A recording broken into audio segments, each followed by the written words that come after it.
ইন্ডিয়ার প্রেসক্রিপশনে, হিন্দুত্ববাদী বিজেপির প্রেসক্রিপশনে আপনারা কিছু বলার চেষ্টা করবেন না। ভারতের পাতা ফাঁদে পা দিয়েছেন এবং একজন উগ্রবাদীকে আপনারা নেতা বানিয়েছেন। শহীদ সাইফুল ইসলাম আলিফ গতকালকে জীবন দিয়ে প্রমাণ করে দিয়েছে বাংলাদেশের স্বাধীন সার্বভৌমত্ব রক্ষায় কতটা ঐক্যবদ্ধ বাংলাদেশের তরুণ সমাজ। আমরা স্পষ্টভাবে বলতে চাই, স্বাধীন বাংলাদেশের সার্বভৌমত্বের প্রতি যারা হুমকি হতে হবে, বাংলাদেশের ছাত্র জনতা তাদেরকে বারবার রুখে দিবে। সংখ্যালঘু হিন্দুরা আন্দোলন করছিল সংখ্যালঘু অধিকার নিয়ে, আমরা তাদের সাপোর্ট করেছি, প্রতিনিয়ত আমরা তাদের সঙ্গে মিটিং করেছি, কিন্তু তারা নেতা বানিয়েছে কাকে? এক উগ্রবাদী সন্ত্রাসীকে। তাদেরকে বারবার বলেছি আপনারা নেতা নির্বাচনে সতর্ক হন।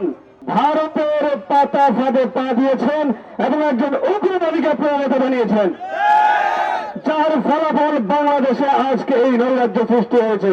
এর দায়ভার কিছুতেই আপনারা এড়াতে পারেন না।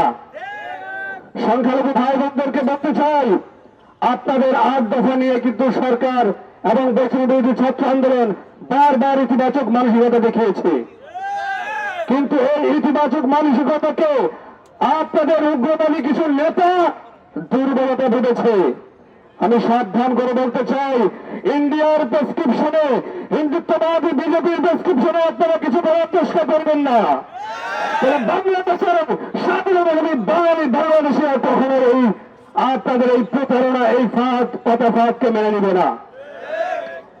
ভারতের বিজেপি, উগ্রবাদী বিজেপি নেতা শুভেন্দু অধিকারী বাংলাদেশে যে শহীদ হয়েছেন, তার এই মৃত্যুকে নিয়ে বারবার প্রপাগান্ডা ছড়িয়ে যাচ্ছে, ভারতের মিডিয়াগুলো প্রপাগান্ডা ছড়িয়ে যাচ্ছে।